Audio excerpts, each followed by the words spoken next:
With the standard format rotation, the new Temporal Forces set, and the European International Championships all on the horizon, I wanted to make a tier list video today depicting my thoughts on where archetypes are going to land in terms of competitive strength and viability in the early days of the Temporal Forces standard format in the West. Now, I wanted to make this tier list prior to the set becoming available on PTCG Live and prior to Play.Limitless events, and of course prior to EUIC, to give an accurate depiction of where my thoughts are right now in early theory testing and preparation. So without further ado, we are going to begin with the very top tier, which are the decks that I think have best deck and format potential, and decks that I expect to be a favorite for a winning event, decks that I expect to definitely see multiple of in the top 8, top 16 range at major events,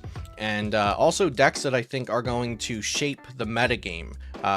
These are going to be popular decks and strong decks that players will be choosing their own deck choice around. If my deck is bad against both of the decks in Tier S, or all the decks with BDIF potential, then I probably don't want to play that deck. So these are going to be the meta defining decks in the early days. And of course, we're going to begin with Charizard Pidgeot EX. Charizard Pidgeot EX is likely the flagship standard deck going into the Temporal Forces format. I think this is the first deck that everybody either tests with or against, which is why it's going up here. Charizard EX is one of the most overstated and supported cards we've ever seen. It essentially does everything itself. It has very high HP. It has a good typing with a weakness that's not very popular in the game. It has an ability that accelerates energy to itself or to other attackers, and it has an attack that is more than set up by a single activation of its ability. And the attack can go as far as one-shotting other Charizard EXs. Then you back that up with Pidgeot EX, which can search your deck for any card once a turn, and the two cards work very, very well together. So essentially you have one of the strongest cards ever based on numbers and abilities and just the overall functionality of the Charizard EX card. And then you have it with essentially a free computer search every turn with Pidgeot EX. And now that Path to the Peak is gone, the options for shutting down Pidgeot EX are little to none outside of just knocking it out. So I think Charizard Pidgeot is incredibly strong, but that doesn't mean we won't have decks that can beat it.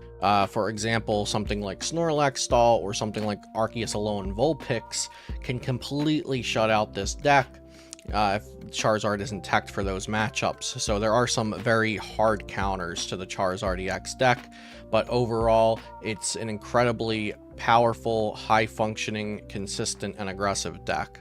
And I'm going to only include one other deck up here. Now, typically as formats go on, there will be either one or sometimes no decks in the S tier. But like I said, we are very early on, and I think these two decks have the potential to be what shapes the meta at the start. And that's going to be Lugia V-Star. And the biggest reason I think that Lugia is this good in the post-rotation Temporal Forces format is because Cinccino is the best single prize attacker we have in the game. Cinccino can do a lot of damage. It does 70 for every special energy attached to itself. So if you have 5 special energies and one of them's a double turbo, it swings for 330. So even if you're using a double turbo, which reduces your damage, you're still doing enough damage to one-shot a Charizard EX. And one-shotting Charizard EX is essentially the higher ceiling of where you want your damage output to potentially be. You don't need to be swinging 330 every single turn of the game because that's kind of unrealistic, but having the potential that your deck can at least get up to 330 HP is really good, and Cinccino actually does it quite easily. All you need to do is establish double Archeops and then also have an attachment for turn from hand, and you have your 5 energies on Cinccino.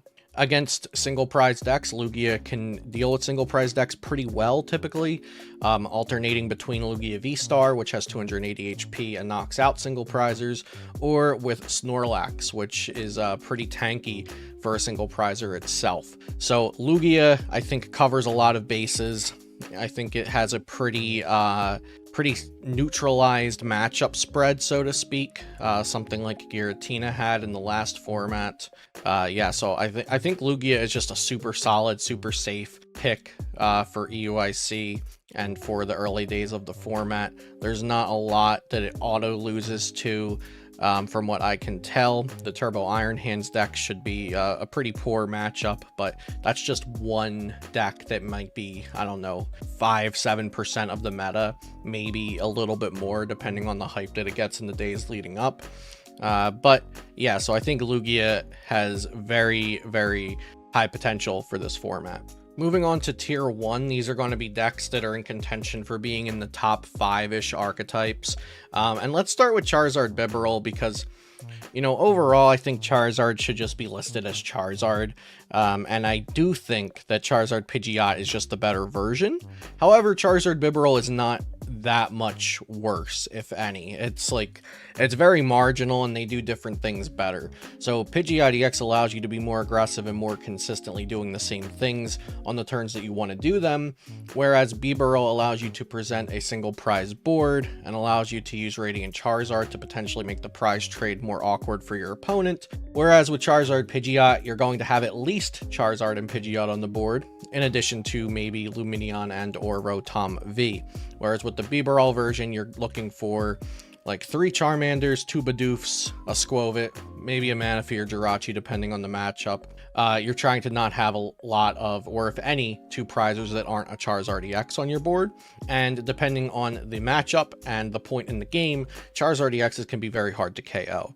So that's the benefit of Charizard Bibarel, but the aggression, the consistency, the overall functioning and power level of Charizard Pidgeot is what keeps me putting it above Charizard, is what keeps me from putting Charizard Bibarel on the same level as Charizard Pidgeot.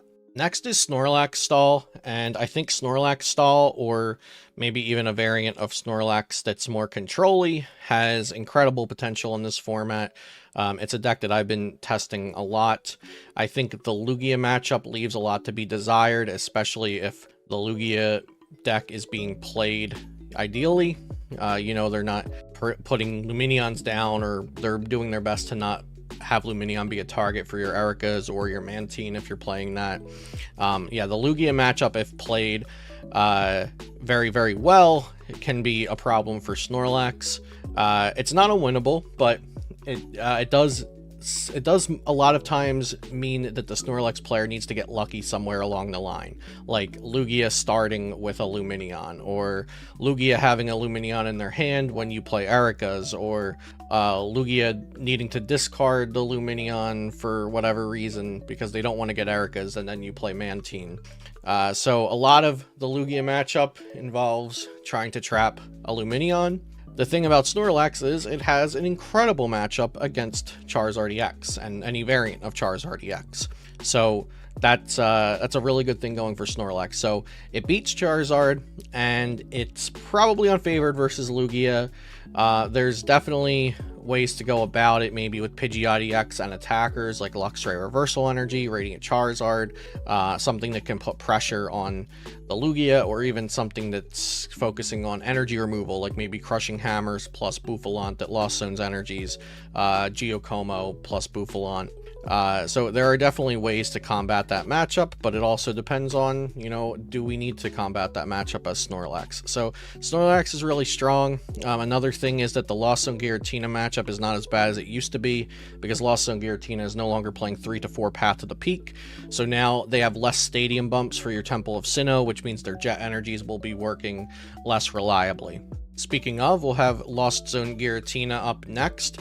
So, like I said, Lost Zone Giratina and the rest of the format lost Path to the Peak, but Lost Zone Giratina can now easily slot in an Iron Leaves EX to make up for that in the Charizard EX matchup. So, I honestly do not think Lost Zone Giratina loses that much in the rotation. Obviously, you know, card-wise, it loses Battle Pass and Path to the Peak, but with every other deck losing those cards as well, and some decks losing other cards, I do think that Lawson Giratina is still in contention for being one of the top 5 decks in the format, based on all the reasons it was already good. It doesn't really... It's the kind of deck that's hard to have auto losses with, because you have Giratina V with Shred, you have Giratina V-Star with an instant knockout attack, you have Cramorant and Sableye, which are efficient, and Sableye that can get around onto the bench Pokemon. And you have a pretty good engine of Abyss Seeking, Flower Selecting, Colress's Experiment, Roxanne's for the late game, plenty of gusting effects, including the new Prime Catcher. So Giratina Lost Zone still presents itself as a high-functioning, high-powered deck, and I don't see any reason why it would not stay there for this format. Next in Tier 1, we've got Chenpal Caliber, and Chenpal Caliber and Golden Go, and maybe Lost Zone. All the decks that can use Moonlight Shuriken gained Prime Catcher, but the big thing about Chenpal is that you have Prime Catcher and you have Canceling Cologne. So you no longer need to do something like Cross Switchers plus Canceling Cologne and have a way to switch into your Greninja, or like retreat and then get those energies back. Now you have Prime Catcher, so it switches into your Greninja for you. It brings up the opponent's mana fee, and now you just need that 2-card combo of Prime Catcher plus Cologne instead of double Cross Switcher plus Cologne. So Chenpal gets a buff from Prime Catcher for sure. And Chenpal in the past has been favored into Charizard EX, so you also have that going for you as well. Chenpal should be really good, but I always have to taper expectations for this deck, because this is a turn 2 candy kind of deck. If it gets set up, it rolls over a lot of things. It does have its weaknesses though. It's not great against Snorlax stall or Great Tusk Mill, for example. The last deck in Tier 1 is going to be Lost Zone Box. Lost Zone Box with the Paradox Pokemon like Iron Hands and Roaring Moon. And also I've been seeing Hoopa EX, and I like Hoopa EX for a few reasons. Hoopa EX is good against Arceus decks. It's good against Iron Hands EX. And I actually think it's your ideal attacker against Great Tusk Mill. As niche as that sounds, it's a matchup I've actually tested. So, because they're Sadaing typically early, and they're going to have 4 or 5 energies on the board, and then Hoopa EX's first attack can just one-shot Great Tusks, even if they have the capsule on them. But yeah, Lost Zone Box covers a good bit of the format. It's a deck that doesn't take auto losses, similar to what I'm saying about Lugia and Lost Zone Giratina. The reason I like Lost Zone Box is because it's versatile, and we're going into a post-rotation format with an impactful new set. We're getting not Prime Catchers, Ace Specs, including Prime Catcher, which Ace Specs are very, very powerful cards that are going to increase the power level of the format overall. I think it's important to have a versatile deck going into, the first major event or the first couple of major events. It's good to have, an adaptable game plan that can work against a multitude of different decks, or just have a very, very strong deck that you don't need to adapt your game plan for. So, like, for example, I think Charizard and Lugia and Chenpal are decks that just have high power level, that they are the decks setting the pace. They are the decks that other things need to find a plan against. Whereas a deck like Snorlax or Lost Zone Tina or Lost Zone Box, those decks are adapting to the situation they find themselves in. They're trying to just beat the field, whatever shows up against them. And Charizard and Lugia and maybe Chenpal are essentially setting the field themselves. So these decks here are the decks I expect to be making it into, the 1st through 16th place range. I mean, at these massive events, like if Orlando's like 2,500 plus Masters, like even top 32, top 64 is like pretty competitive placements at those really high populated events. So these are the decks I expect to be dominating the higher placements at these major events. And now moving on to Tier 2, these decks are above average. They can definitely find competitive success, but they're not the decks that I am most highly anticipating to find that competitive success. We'll start with Turbo Iron Hands. Turbo Iron Hands is definitely a deck. It's replacing Peony Miraidon essentially, and it's really good against Lugia. So if Lugia is, 10 10% plus of the field, and it's also performing good. So as you win more games, you're playing against more Lugias. I could see Turbo Iron Hands being a good deck. Arceus Giratina with the new Iron Leaves EX and with the Eri supporter to sometimes replace the Judge Path combo. Instead, you're just going in with Eri and yoinking a couple important items. I think Arceus Giratina on paper is very strong, but functionally, I still have issues with its consistency throughout the game. There are some games I've tested with the deck where, you know, setup is fine. The first turn 2, 3 are fine, but then it falters somewhere in the late game, just struggling to find a manual attachment or to find the Iron Leaves or to, you know, prized an energy that you need, or lost impact gets awkward, something along the way where the deck just falters in the end and then loses to these higher powered decks like Charizard, Lugia, Tina, and Chenpal.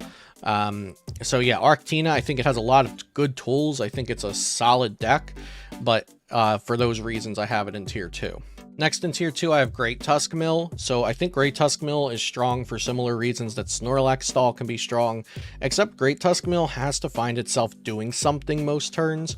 You need to be playing Ancient Supporters to be discarding that full 4 cards with the Ground Collapse attack, whereas Snorlax has less upkeep from turn to turn. It's typically just finding either a penny or a counter catcher or a replacement Snorlax, typically just 1, maybe 2 cards that you need turn to turn, whereas Great Tusk is also frequently going to be trying to do the counter catcher thing, but also needing to play a supporter, keeping itself from decking out, making sure you have the energy needed to use the Ground Collapse, trying to pivot between different Great Tusks to make them live longer.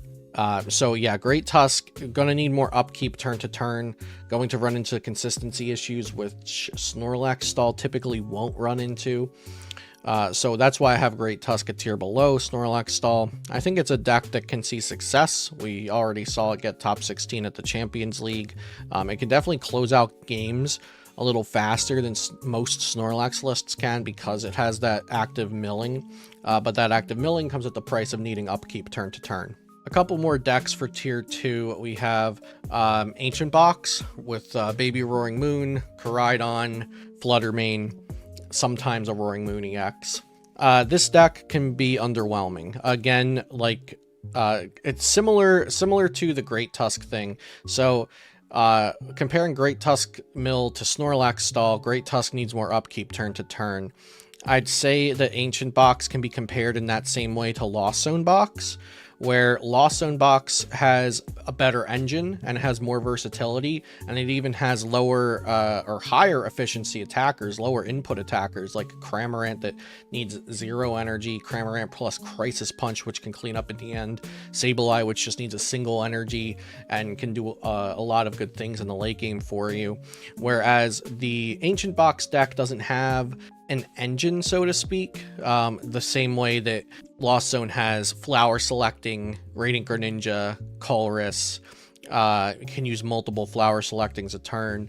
The Ancient Box is going to struggle with its turn-to-turn upkeep in a similar fashion that I think Great Tusk Mill will. So Ancient Box definitely has potential, got top 16 at Champions League, but I don't expect it to be amongst the most successful decks and the most frequently succeeding decks. Can it win an event? Sure. I think any of the decks that I've placed on the tier list so far have the potential to win an event.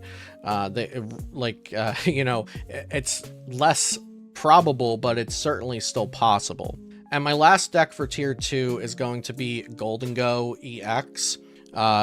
Most of the time this is going to be seen alongside Palkia V-Star. Golden Go EX, I think, is just a notch down from Chenpal. It runs into more issues where it's 1 energy off of doing the thing it needs to do. It has a lot of stage 1/V-Stars to set up, where Chenpal, you know, if it gets that turn 2 Baxcalibur, a lot of times you're set for the rest of the game. You got your Bax, you got your Bibarel, you're good to go. With Golden Go EX, I feel it needs a little more turn-to-turn upkeep. And those are the things that across the board we're going to find with my tier 2 decks, is that they have a fine time getting into the game typically, but then there's things that can go wrong. So like Turbo Iron Hands, if they lose their Heavy Baton, or their Mist Energy gets shut off, or their Iron Hands gets boss KO'd, those are all issues. Gutina, like I mentioned, has some struggles finding those closing pieces. Sometimes it just gets clunky. Great Tusk Mill more upkeep than Snorlax. Ancient Box more upkeep than Lost Zone, and Golden Go more upkeep than Chenpal. So essentially I look at Great Tusk as a small downgrade from Snorlax, Golden Go a small downgrade from Chenpal, and Ancient Box a small downgrade from Lost Zone Box. But ironically, Golden Go can have a better, yeah, Golden Go can be favored versus Chenpal for sure. I think Golden Go has a slight favor versus Chenpal. Ancient Box has a favor versus Lost Zone Box, and then Great Tusk versus Snorlax comes down to techs. Like if Snorlax plays the item from Pokemon Go, it might be the Egg Incubator. It makes both players look at the top 3 cards of their deck, reveal Pokemon, and those Pokemon go to their hand. Well, if Snorlax is playing that, then Great Tusk Mill just loses, because Great Tusk Mill gets to a point where it's just putting Pidgeot V to the bottom every turn because it has a 0-card deck. But I do think the active milling of Great Tusk, if Snorlax isn't prepared for like mirrors or for the mill matchup, I think Great Tusk can actually get advantage over Snorlax in that case. Moving on to tier 3, I'm going to start giving decks a little less of an explanation. Tier 3, I just think the overall power level isn't really there. And it can also have the consistency issues of the tier 2 decks. So we have Gardevoir EX here, which I was tempted to put in tier 2. I do think it's better than some people think. Like a lot of times when decks lose pieces from a rotation, everybody just immediately thinks the deck is dead. Gardevoir is still a functional deck. I think its power level leaves something to be desired, but I could see it performing really well if lost vacuum counts stay as low as they are, because Gardevoir needs those HP buffing tools to stick around so the opponent can't take multiple knockouts in a turn. So Gardevoir I could see moving up. I can see Gardevoir getting placements, but I don't expect it to perform better and more frequently than most of the decks above it. Next, we have Future Box. This is going to include Iron Hands, but also use Grass Energy typically, and maybe some other energies with other future attackers. It's not going to be using Electric Generator and Heavy Baton, which changes it from the Turbo Hands variant. Essentially, I think of these two decks as the same I thought of Peony Miraidon and Path to the Peak Miraidon.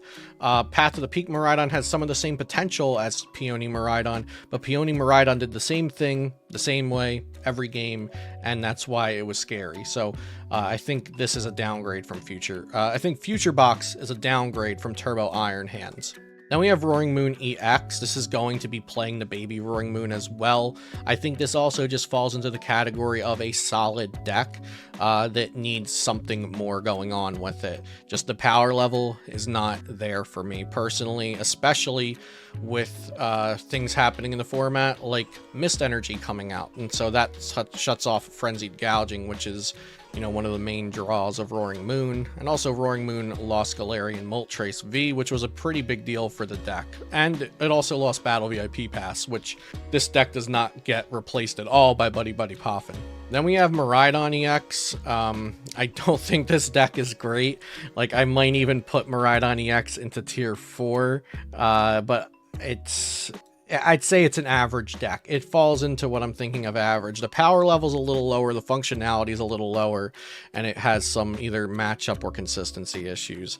We're also going to put Dialga V-Star here, and Arceus Armarouge, Arceus Alolan Vulpix V-Star, which can also be coupled with Arceus Hisuian Goodra. And we're going to put Lost Zone Sablezard here, Lost Zone Radiant Charizard here. Arceus Alolan Vulpix did get second at City League, Champions League, which was a huge placement. I don't know. It's a deck that hard counters. Like, if your opponent has any sort of tech for the Alolan Vulpix V-Star and that's your whole game plan, the deck is awful. Like, it's very, like, hit or miss. Like, if you hit a Charizard that has no answer to you, you're really happy. But if you hit a Charizard that has, like, one answer to you, you're just you're done. So I don't like the deck, and it has the same consistency issues as other Arceus variants as well. And in tier 4, we're going to put the decks that I think are unlikely to find competitive success, especially early on. I would be surprised if Iron Valiant EX, Raging Bolt EX, Sandy Shocks, or Meowscarada EX were within like the top 32. I think I'd even be surprised if they were in the top 64 at EUIC. So I think these are unlikely to find competitive success. And then Pidgeot EX Control, I think it's really good. I think it has so much potential. There's so many cards you could try out. Losing Peony is a big hit for this archetype. But also, I just think it needs to cook more. I think we need to see the results of EUIC and then make the deck fit its needs. You know, we need to see what's going on in the meta, what decks are popular, what decks are going to be popular the following week, start to find trends and base how the deck needs to be built off from there. That is my tier list today for the Temporal Forces post-rotation format. Let me know what you agree or disagree on in the comments down below, and please don't forget to subscribe to the channel for more Pokemon TCG content. And if you'd like to support my content, you can check out coupon codes and affiliate links in the description down below. Thank you for watching, and I'll see you next time here on Celio's Network.